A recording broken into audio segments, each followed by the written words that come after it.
My name is Paige Foster. I'm 32 years old, and I'm a corporate attorney in Boston.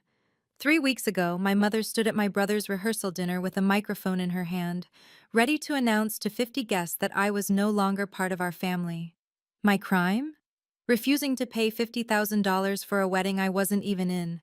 But that's not the real story. The real story started 15 years earlier, on a rainy October night when I was 17 and everything changed. A car accident, my brother in the hospital, and a guilt so heavy I've carried it every single day since, until I discovered the truth they'd been hiding from me all along. Before I tell you what happened when my mother reached for that microphone and what I pulled from my bag in response, please take a moment to like and subscribe, but only if you genuinely enjoy this story. I'd also love to know where you're watching from and what time it is there. There's something comforting about knowing I'm not alone in this.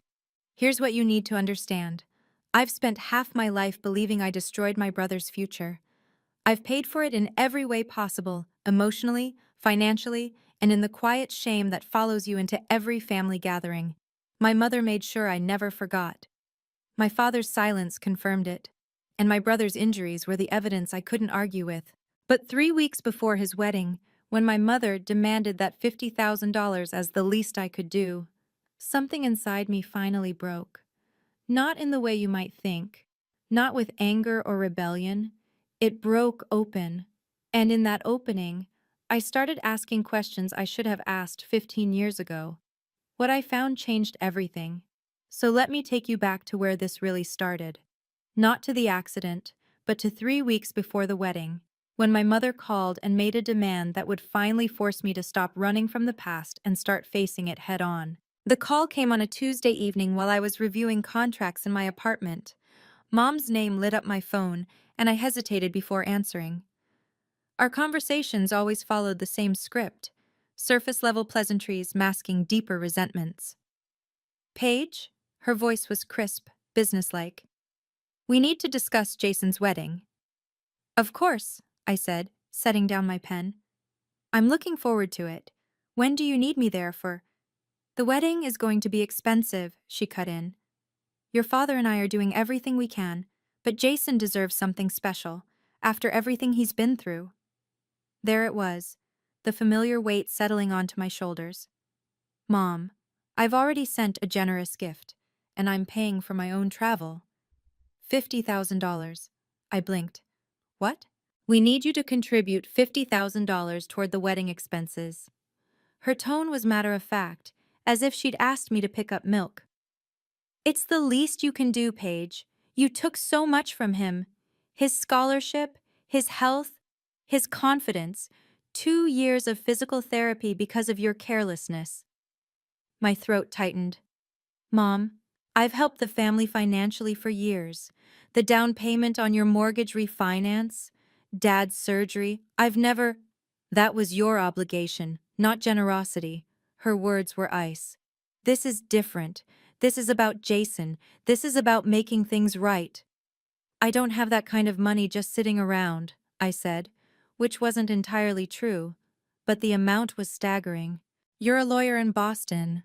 Don't pretend you can't afford it. She paused. $50,000, Paige, or don't bother coming to the wedding.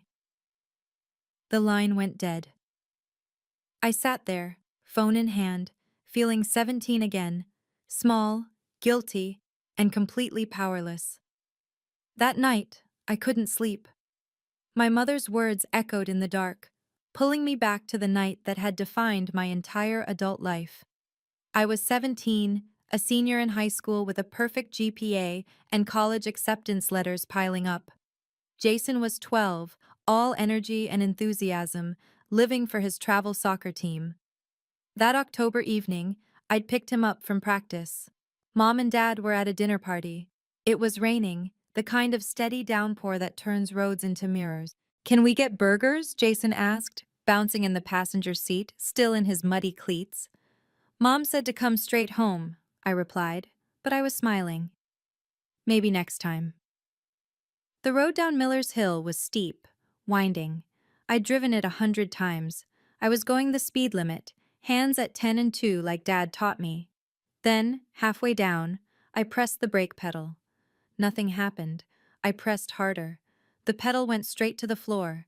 The car kept accelerating down the wet slope. Paige? Jason's voice was small. It's okay, I said, but panic was rising in my throat. I pumped the brakes. Nothing. I yanked the emergency brake. The car fishtailed, and I lost control completely.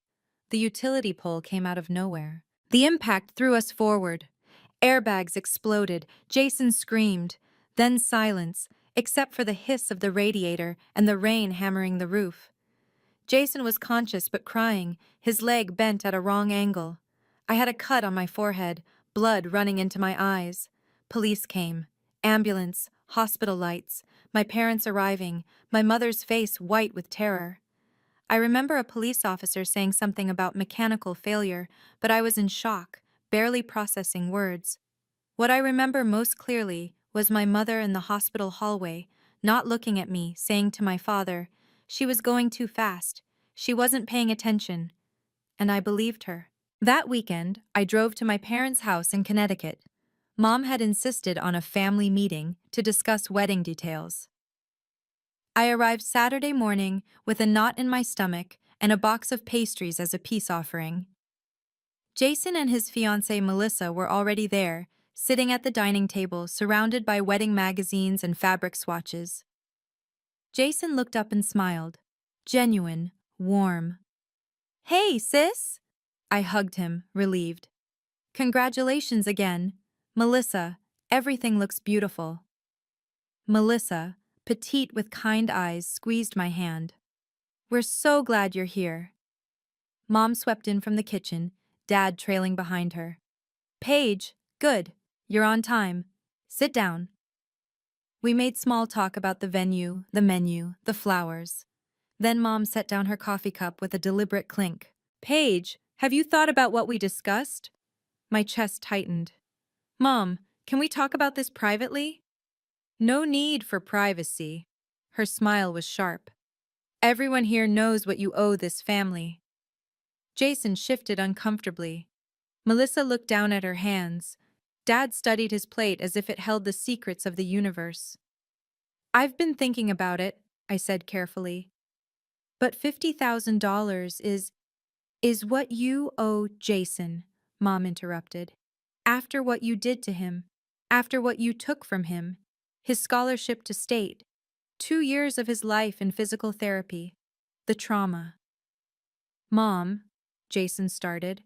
"No, Jason. You're too forgiving." She turned back to me. "You've had 15 years to build your career, Paige.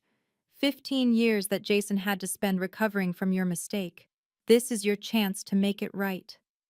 I looked at my father, silently begging for support. He cleared his throat, then looked away. That's when I knew I was alone in this. I drove back to Boston in silence, my mind racing through scenarios like a lawyer preparing for trial. Except this time, I was both the attorney and the defendant. In my apartment that night, I pulled up my bank statements and retirement accounts. $50,000. It was possible. Barely. It would wipe out most of my emergency fund and a chunk of my savings. A year of careful budgeting gone. But it wasn't really about the money. If I paid, I would be confirming what my mother had always claimed, that I owed them.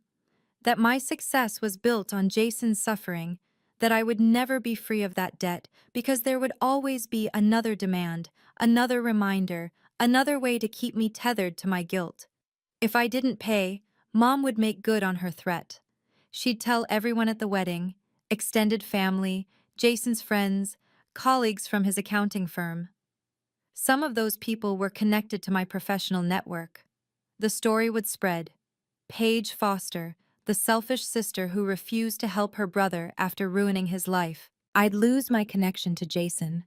We'd grown closer over the past few years, careful conversations that avoided the minefield of the past. He was the only family member I still loved without reservation. Worse, I'd be confirming my mother's narrative, that I was selfish, ungrateful, still the careless teenager who'd hurt her brother. I sat at my kitchen table, laptop open, staring at the numbers. The apartment was quiet except for the hum of the refrigerator and distant traffic. This wasn't about $50,000. It was about control. It was about keeping me in my place, forever guilty, forever paying, forever less than. The question was, what was I willing to sacrifice to break free? 2 days later, I called Jason. He answered on the third ring, slightly out of breath. Paige, hey, sorry, just got back from a run. What's up? I paced my living room, phone pressed to my ear. Jason, I need to ask you something, and I need you to be honest with me. Okay. His tone shifted, cautious. Do you actually want me to pay $50,000 for your wedding? Silence. Then, Paige, I didn't ask for that. Mom just. She thinks it's fair. Fair? I stopped pacing. Jason, you're doing great. You have a successful career. You're getting married. What did you really lose? I lost 2 years of rehab, Paige. His voice was quiet but firm.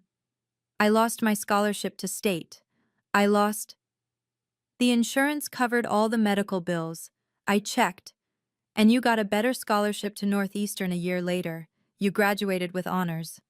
That's not the point. Then what is the point? I pressed. Because from where I'm standing, I've spent 15 years apologizing for something that happened when I was a kid. I've helped mom and dad financially more times than I can count. And now I'm supposed to bankrupt myself to prove I'm sorry? You're not bankrupting yourself. You're a lawyer. That's what Mom said. Another silence. Then Jason sighed. Look, I don't want to argue about this. Mom says you owe us. I don't know all the details about money and insurance. I just know what happened that night changed my life. It changed mine too, I said softly. I don't want drama at my wedding, Paige. Just do what Mom asks, okay? For me. The line went dead before I could respond. I stood there, phone in hand, realizing that Jason wasn't my enemy, but he wasn't my ally either. He'd believed the family story for too long to question it now. The texts started the next morning. Mom. Have you made the transfer yet? I ignored it. By afternoon, another arrived. Mom. Jason's counting on you. Don't let him down again. I was in a client meeting when my phone buzzed with the third message. Mom. Your father is very disappointed. That evening I finally responded. Mom, I need more time to think about this. Her reply was instant. There's nothing to think about. You owe us. Over the next week, the messages came daily, sometimes twice a day. Mom. Don't embarrass us, Paige. Mom. This is about family, or doesn't that matter to you? Mom. 2 weeks until the rehearsal dinner. I tried to reason with her. I've helped this family for years. I paid $15,000 for Dad's surgery. I covered 6 months of your mortgage payments when Dad was out of work. Mom. That was separate. This is about Jason, about what you did to him. Mom, this isn't fair. Mom. Fair? You want to talk about fair after what you did? The messages were like water torture, constant, relentless, wearing me down. I started dreading the buzz of my phone. Each notification was another weight added to the guilt I'd carried since I was 17. A week before the wedding, the final message arrived. Mom. You have until the rehearsal dinner to make this right. After that, everyone will know what kind of daughter you are, what kind of sister you are. I'll make sure of it. I stared at the screen, hands shaking. This was it. The ultimatum. Pay up or be publicly shamed in front of 50 people. Family, friends, Jason's colleagues, some of whom knew my clients, some of whom moved in my professional circles. I had 7 days to decide who I was going to be. The next day, I met my best friend Sarah at our usual coffee shop in Cambridge. Sarah was a social worker who'd heard every family dysfunction story imaginable. If anyone could give me perspective, it was her.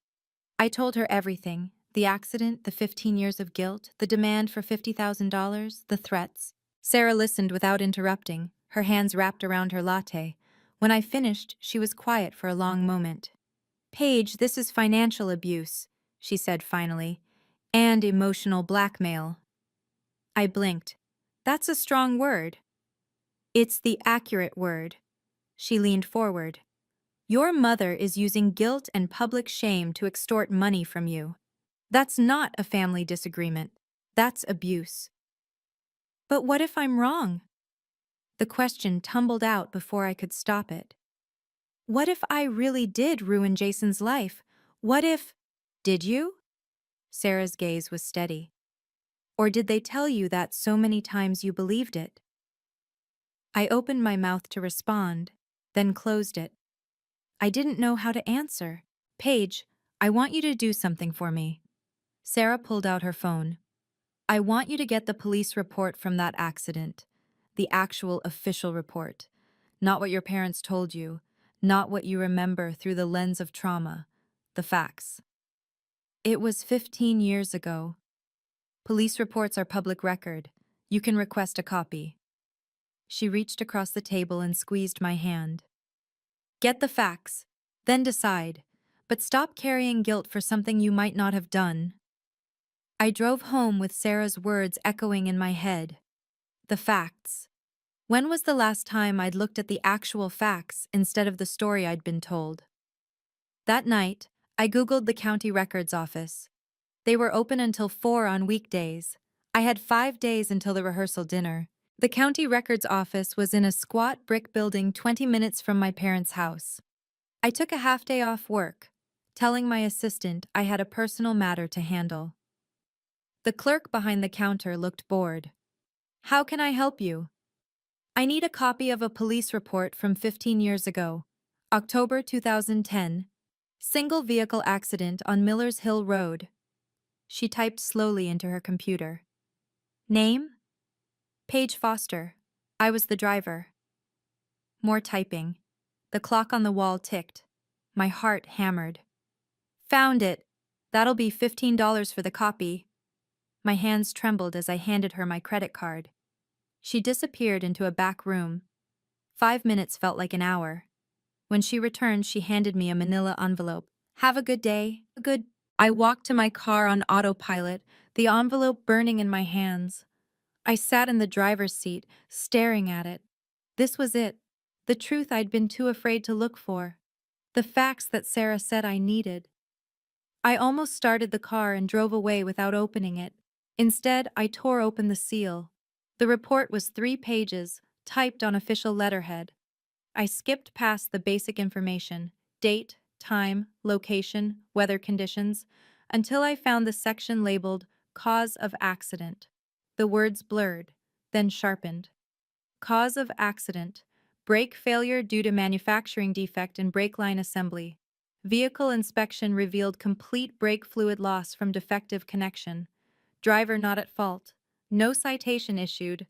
Vehicle towed for evidence in potential product liability case. I read it again, then a third time. Not at fault. Manufacturing defect. No citation issued. 15 years. 15 years of guilt, of apologizing, of believing I'd destroyed my brother's life. And it was never my fault. My hands shook so badly I dropped the papers. They scattered across the passenger seat, evidence of a truth my parents had never told me. The question was, did they know? I drove straight to my parents' house. Mom's car wasn't in the driveway. She'd be at her book club. Dad's truck was parked in the garage. I found him in his workshop, sanding a piece of wood for one of his furniture projects. He looked up when I entered, surprise crossing his face. "Paige? I thought you were in Boston." I held up the police report. "Did you know about this?" He set down the sandpaper. His face went pale. "Paige, did you know?" My voice cracked. "Did you know it wasn't my fault?" He couldn't meet my eyes. "It was complicated." "That's not an answer." "The insurance company," he rubbed his face. "If they'd known it was a manufacturing defect, they would have investigated the dealer. Your mother's cousin sold us that car. It would have been a lawsuit, a mess, family drama." I stared at him. "So you let me believe I ruined Jason's life for 15 years?" We thought it was easier this way. You were young, you'd move on. Move on? I laughed, a harsh sound. Dad, I've spent my entire adult life trying to make up for something I didn't do. I chose my career based on making enough money to help this family. I've sent you thousands of dollars. I've apologized at every family gathering. And you knew the whole time. Your mother needed someone to blame. His voice was barely a whisper. Jason was hurt. She was scared. She needed it to make sense.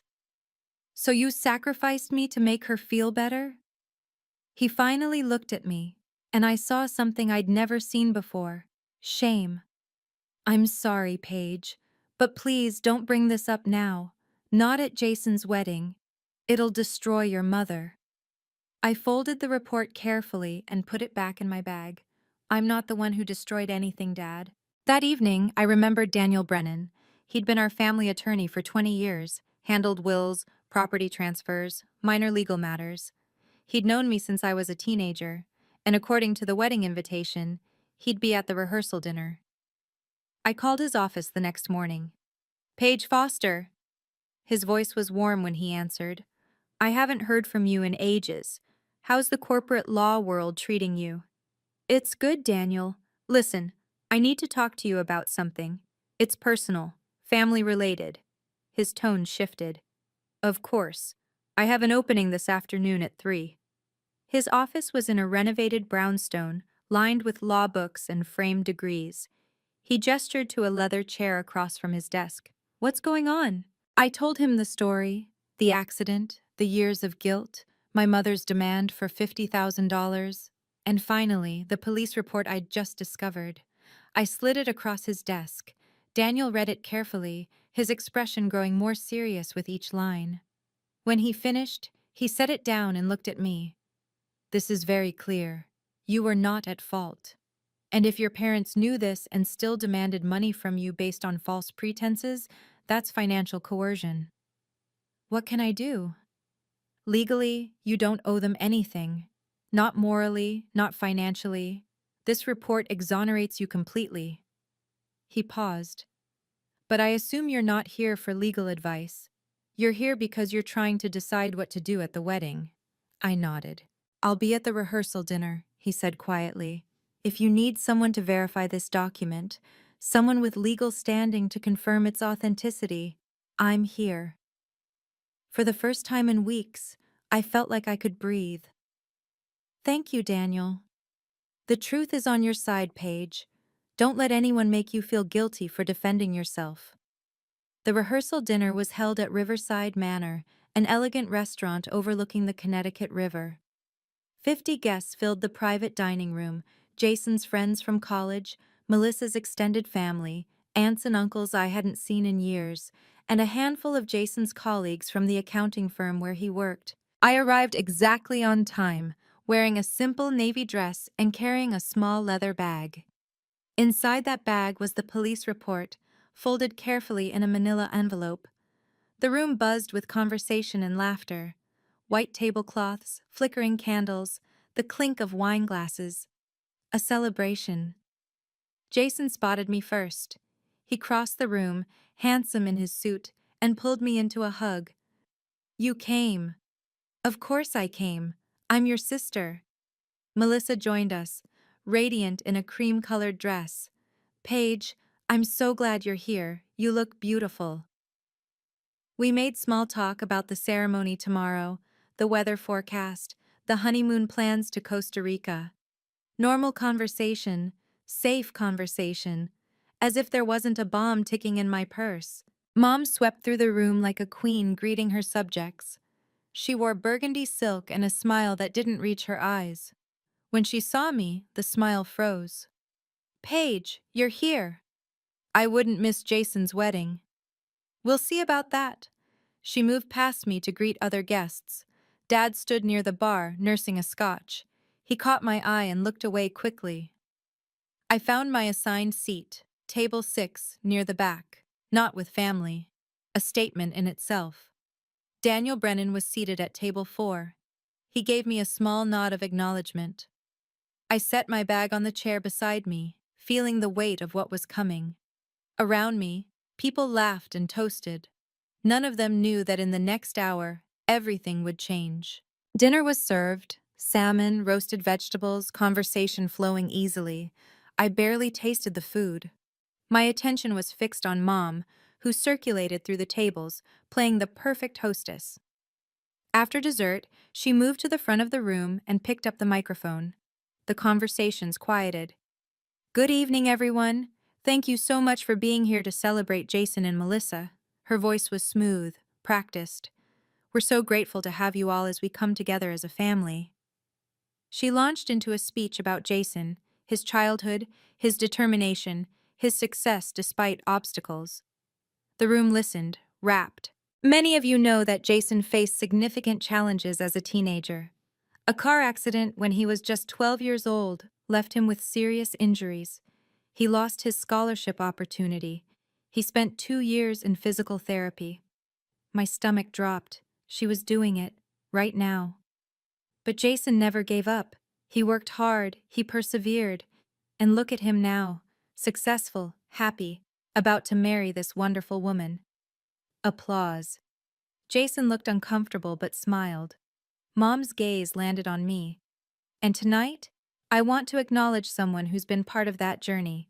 My daughter, Paige. 50 pairs of eyes turned toward me. I felt my face flush. Paige has done well for herself. A lawyer in Boston. Very successful. She paused.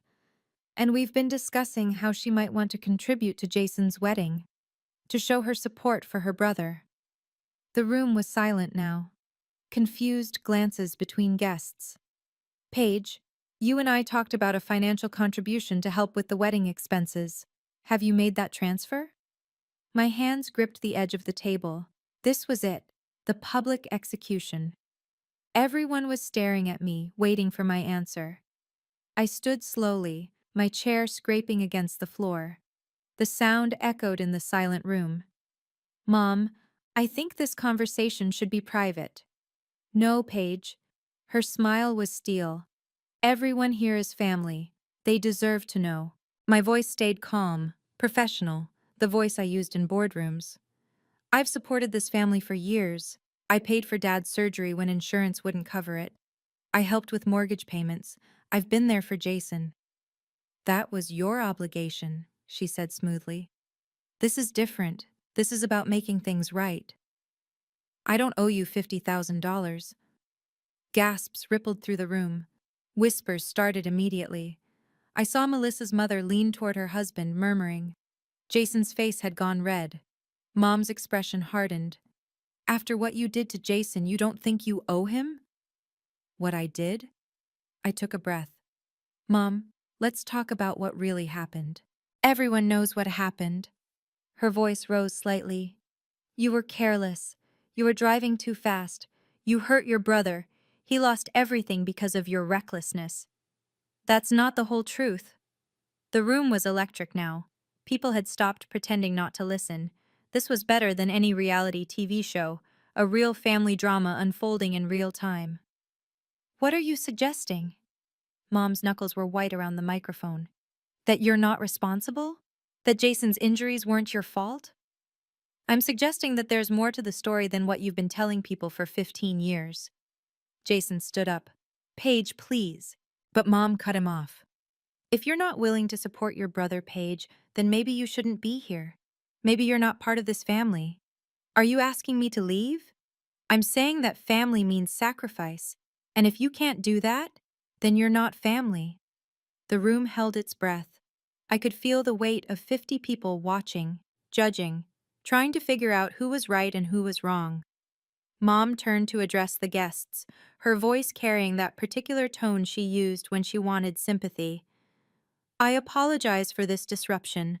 My daughter has always been difficult when it comes to taking responsibility." "Mom, that's not fair." "Fair?" She spun back to me. "You want to talk about fair? Your brother spent 2 years learning to walk properly again.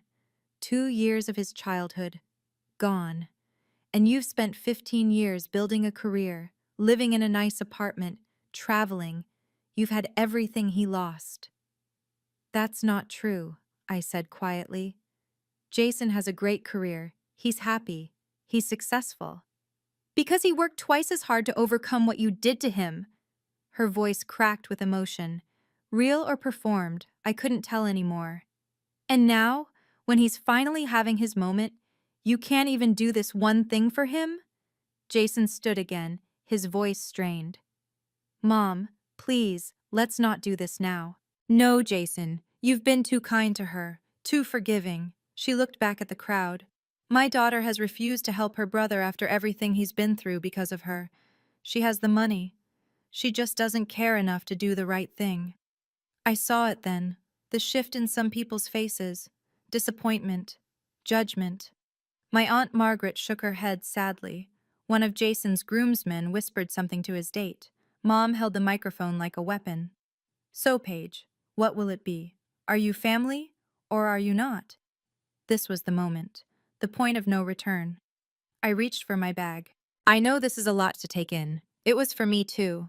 If you're feeling the same shock and anger I felt in that moment, please hit the like button and subscribe. I want to hear your thoughts.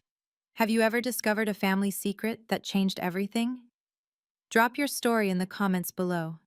And stick with me, because what happened next at that rehearsal dinner was something I never could have imagined.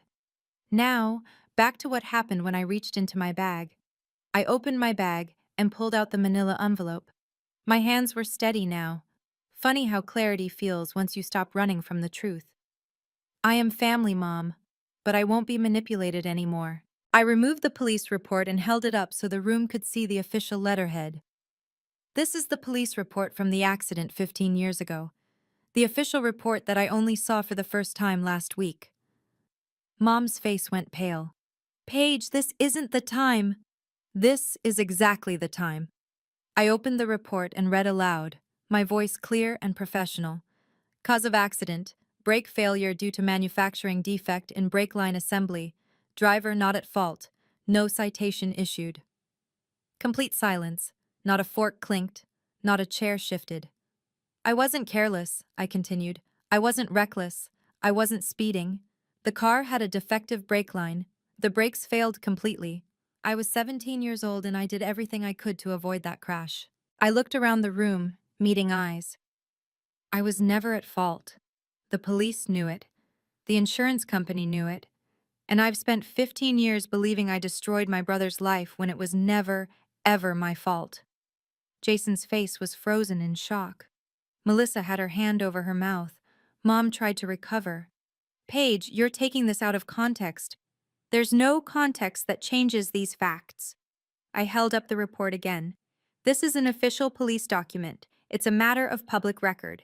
Anyone in this room can request a copy and verify every word. I turned to face her fully. You knew, didn't you, Mom? You knew it wasn't my fault, and you let me carry that guilt anyway. Daniel Brennan stood from his table. May I see that, Paige? I walked over and handed him the report. The room watched as he examined it, his lawyer's eyes scanning every line. He nodded slowly. This is an official police report from the Connecticut State Police. His voice carried the authority of 30 years practicing law.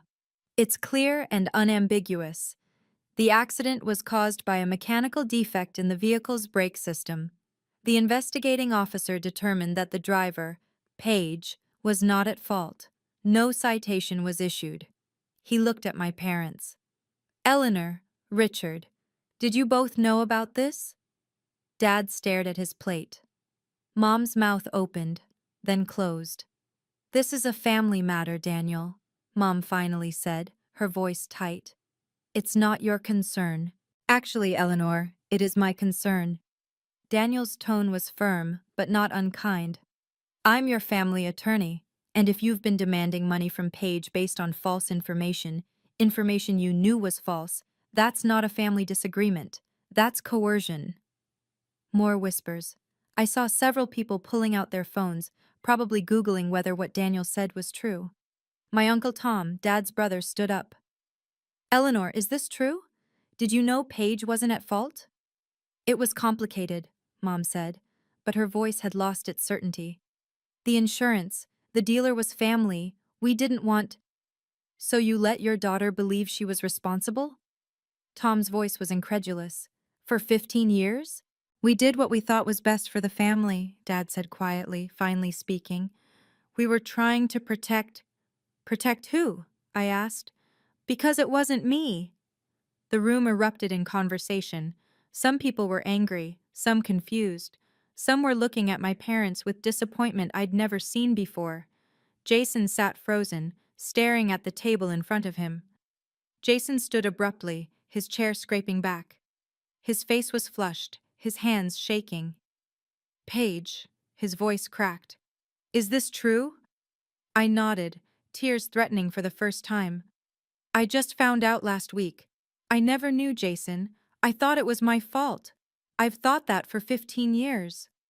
He turned to Mom, and I saw something break in his expression. Mom, did you know? Jason, sweetheart, it was complicated. The insurance situation. Did you know? Each word was deliberate, hard. Mom's silence was answer enough. Oh my God. Jason's hand went to his forehead. You let her think, all this time, you let Paige think she ruined my life? You were hurt, Mom said, her voice desperate now. I needed the truth. Jason's voice rose, something I'd rarely heard. I needed my sister, and you took that from both of us. He crossed the room to me, and I saw tears in his eyes. Paige, I'm so sorry. I didn't know. I swear to God, I didn't know. I know you didn't. My voice was barely a whisper. All those years, all those times Mom brought it up, made you feel guilty. He shook his head. I never asked for that. I never wanted that. Melissa appeared beside him, her hand on his arm. She looked at me with something like horror. Paige, I had no idea. No one told me any of this. It's okay, I said, though nothing felt okay. Jason looked back at our mother. I never wanted her money, Mom. I never asked for any of this. You did this. You created this whole thing. Mom stood rigid, her face a mask, but I could see the cracks forming. Around us, the whispers grew louder. Can you imagine carrying that guilt for 15 years, only to find out it was never yours to carry? If this story is hitting home for you, please like this video and subscribe. It really helps me share more stories like this. And tell me, would you have confronted your family publicly or handled it privately? I'm genuinely curious about your perspective. Drop your thoughts in the comments. Now, let me tell you what happened next. I turned back to my mother. The room was still buzzing, but I needed to say this. For me. Mom, I love you, but I won't let you control me with guilt anymore. Her eyes flashed. Paige, you're being dramatic. No, I'm being honest. My voice was calm, steady. I've spent 15 years trying to earn your forgiveness for something I didn't do. I've sent you money. I've apologized at every holiday. I've made my career choices based on being able to support this family. That ends tonight. You're going to throw away your family over this? Her voice wavered between anger and desperation. I'm not throwing away anything. I'm setting boundaries. I looked around the room, then back at her. You knew the truth, Mom. Dad knew the truth. And you chose to let me suffer because it was easier than dealing with the real situation. We were protecting the family, Dad said quietly. Your mother's cousin, the dealer. You were protecting your reputation, I corrected, at my expense. I took a breath. I won't pay you $50,000. I won't pay you anything. Because I don't owe you. I never did. I turned to Jason. But I will be here for you. I will be here for my family, on my terms, with boundaries. Jason nodded, tears streaming down his face. I want you at my wedding, Paige, as my sister, not as someone who owes me, just my sister. Then I'll be there. I smiled at him, the first genuine smile I'd felt in weeks. Congratulations, Jason. I'm happy for you. Melissa stepped forward and hugged me. Thank you for being honest, and thank you for being here for Jason. I looked at my mother one more time. I'm not walking away from this family. but I'm walking away from the guilt you've used to control me. Mom stood frozen, the microphone still in her hand. Her face had gone from pale to flushed, her carefully constructed composure crumbling. "You're making a scene," she said, but her voice lacked conviction. "You made the scene, Eleanor." It was my Uncle Tom again. He stood, his expression hard. "You brought this up publicly. You tried to shame Paige in front of all of us, and now we know the truth." Other people started standing. My Aunt Margaret came to my table, putting her hand on my shoulder. "Honey, I'm so sorry, I never knew." One of Melissa's aunts approached Mom. "Eleanor, I think you owe your daughter an apology." "This is none of your business," Mom snapped. "You made it everyone's business when you brought it up here," the woman replied coolly. Dad finally stood, setting down his scotch glass. "Eleanor, he's right. We were wrong. We should have told Paige the truth." Mom whirled on him. "Don't you dare turn on me now." "I'm not turning on you." His voice was tired. "But we were wrong, and Paige deserves better than what we've given her." For the first time in my life, I saw my mother speechless. She looked around the room, at the disapproving faces, the whispers, the judgment she'd tried to direct at me now reflected back at her. Without another word, she set down the microphone and walked out of the dining room. The door swung shut behind her. Dad looked at me, his eyes red. "I'm sorry, Paige. I should have stood up for you a long time ago." I nodded, not trusting my voice. The room slowly came back to life. Conversations resumed, quieter now, but the energy had shifted. The truth was out, and there was no putting it back. Over the next hour, people approached me in waves, some I barely knew, some I hadn't seen since I was a teenager. My Aunt Sarah, Mom's sister, hugged me tightly. "I never knew the whole story. I'm so sorry you went through this alone." "It's okay," I said, though it wasn't. Not really. "It's not okay." She pulled back, her eyes fierce. "Your mother had no right to do that to you. None." One of Jason's groomsmen, a guy named Marcus I'd met once before, shook my head. "That took guts. Standing up like that. I respect it." Melissa's mother, an elegant woman in her 60s, took my hands. "I want you to know that you're welcome in our family. What your mother did was wrong. You didn't deserve that." The words kept coming. Support I'd never expected. Validation I'd never received. Daniel Brennan found me near the bar. "You handled that with remarkable grace, Paige. I'm proud of you." "I almost didn't do it," I admitted. "I almost just paid her and stayed quiet." "But you didn't. You chose the truth. That's never the easy choice, but it's always the right one." Dad approached hesitantly. "Paige, can we talk? Tomorrow, maybe?" "Maybe," I said. "I need some time, Dad." He nodded, understanding. "I'll wait as long as you need." Jason found me as people were starting to leave. He pulled me into another hug, this one longer, tighter. "I love you, Paige, and I'm sorry for everything." "I love you too." I held on to my little brother, the person I'd spent 15 years believing I'd hurt, and felt something loosen in my chest. For the first time in 15 years, I felt like I could breathe. Not because I'd won, because I was finally free. The wedding took place the next day as planned. I almost didn't go.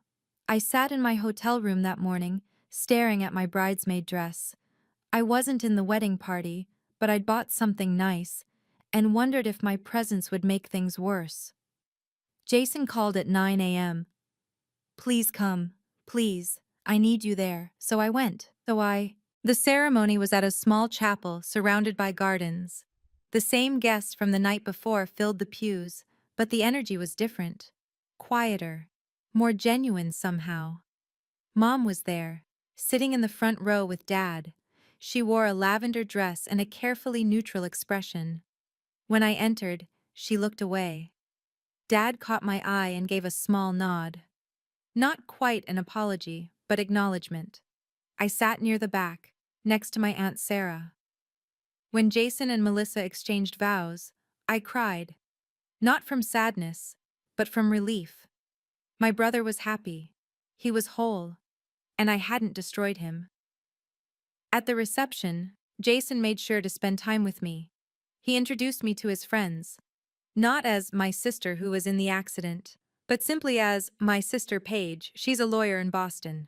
No qualifiers, no guilt, just family.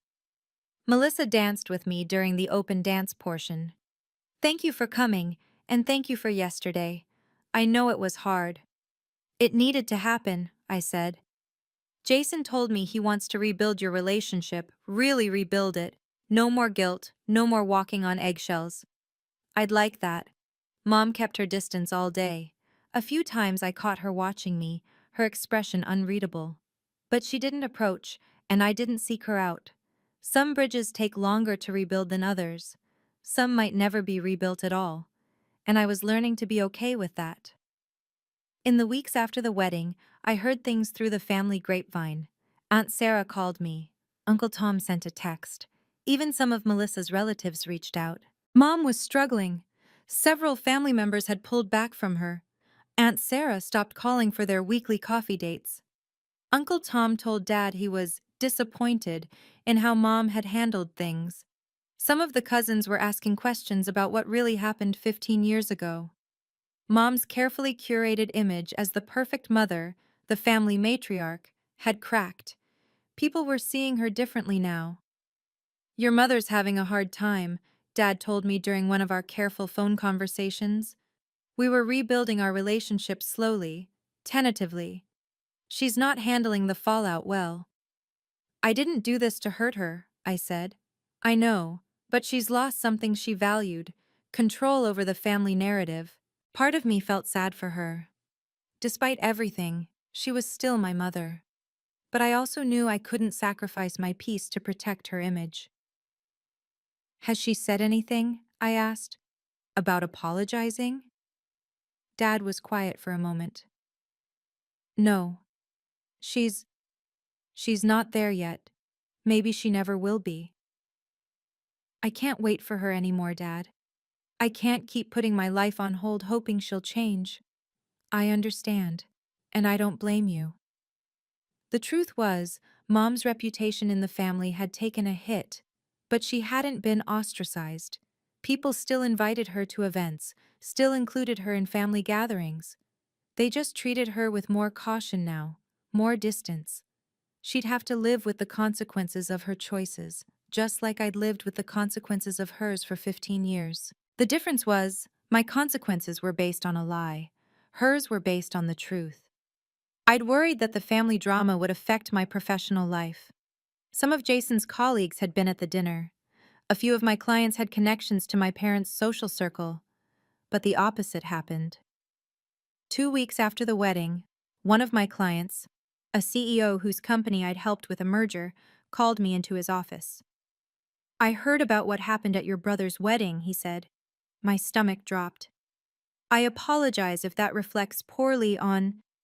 He held up a hand. You stood up for yourself. You presented facts. You handled a difficult situation with professionalism and dignity. He leaned back in his chair.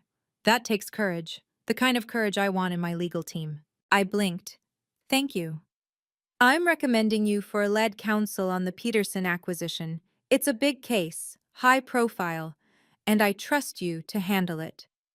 A colleague pulled me aside at a networking event. I heard what you went through with your family. I'm sorry that happened, but I'm glad you stood up for yourself. Too many people let family dynamics compromise their integrity. Even my managing partner commented, Foster, whatever's going on in your personal life, you're handling it well. Your work hasn't slipped. That's impressive. I realized something important. Standing up for myself hadn't damaged my reputation. If anything, it had strengthened it. People respected boundaries. They respected someone who could navigate difficult situations with grace and facts. The truth had protected me in ways I hadn't expected. My professional life wasn't just intact, it was stronger. I'd proven I could handle pressure, stand by my principles, and maintain my composure, even when everything was falling apart. Those were exactly the qualities my clients needed in an attorney. 3 months after the wedding, I sat in my apartment on a quiet Sunday morning, coffee in hand, looking out at the Boston skyline. I'd spent so much of my life running from that night 15 years ago, running from the guilt, from the shame, from the belief that I'd destroyed something precious and could never make it right. But the guilt had never been mine to carry. I'd built my entire adult identity around being the person who owed everyone, who had to prove her worth, who could never do enough to make up for her mistakes. Except there was no mistake. There was a mechanical failure and a family who chose to let me believe I was responsible. The revelation hadn't magically fixed everything. I still had moments of doubt, still caught myself apologizing unnecessarily, still felt that old familiar pull toward guilt when my phone rang with my mother's name. But I was learning that setting boundaries wasn't selfish, it was self-respect. Learning that love shouldn't require you to accept abuse. Learning that family doesn't mean surrendering your truth to maintain someone else's comfort. I thought about all the years I'd spent trying to earn love I already deserved, all the money I'd sent, trying to buy forgiveness for something I didn't do, all the apologies I'd made for existing. I wouldn't make that mistake again. The relationship with Mom might never heal. She hadn't apologized, hadn't acknowledged what she'd done. Maybe she never would. But I didn't need her apology anymore. I didn't need her approval. I had the truth. I had my integrity. I had relationships with family members who actually loved me without conditions. And I had something I hadn't felt since I was 17 years old: peace.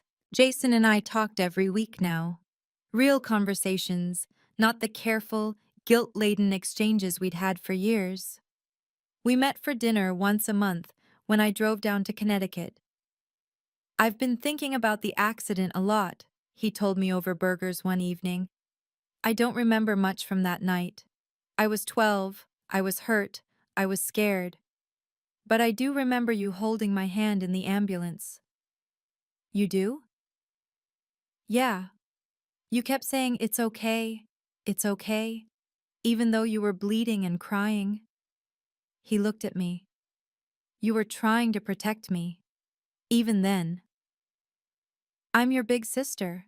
That's my job. Mom made it seem like you were careless, reckless.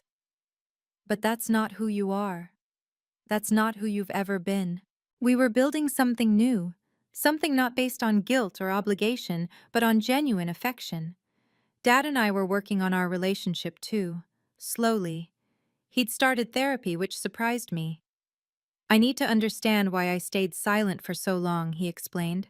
"Why I let your mother control the narrative." "I appreciate that, Dad.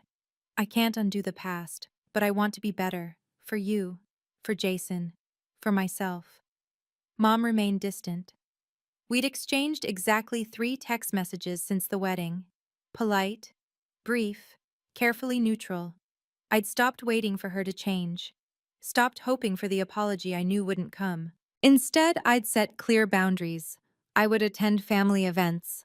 I would be civil, but I would leave immediately if she tried to manipulate or guilt me.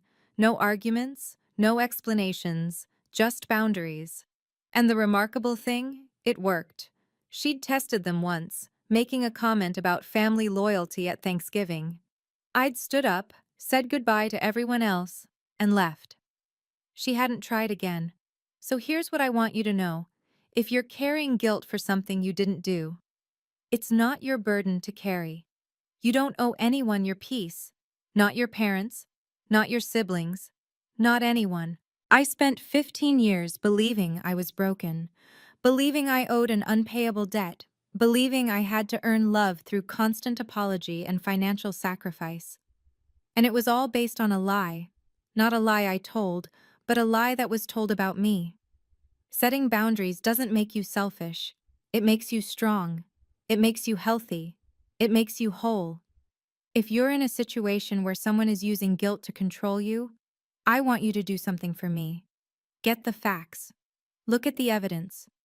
Don't just accept the story you've been told, especially if that story makes you the villain. The truth will set you free.